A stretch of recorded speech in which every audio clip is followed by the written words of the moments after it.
Λοιπόν παιδιά, αυτό είναι ένα βίντεο που θα σας δείξω πώς να κάνετε τον δικό σας server στο Minecraft. Λοιπόν, καταρχήν είμαστε στο Google και να γράφουμε Ατέβινος. Θα μας βγάλει αυτό εδώ, θα το πατήσουμε. Διακοσμιστές Minecraft δωρεάν για πάντα. Λοιπόν, κάτσε να κάνω μια αποσύνθεση. Θα σας βγάλει αυτό.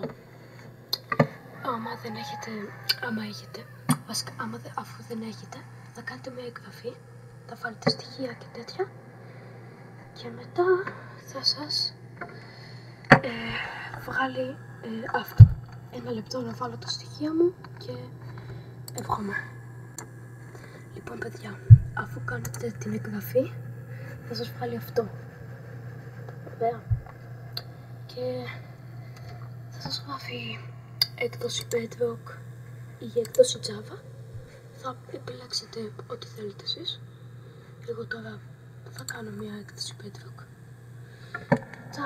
Άμα θέλω μπορώ να αλλάξω εδώ το όνομα. Άμα θέλω. Ωραία.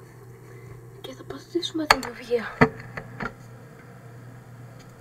Επειδή εγώ έχω ένα adblocker που δείχνει αυτό,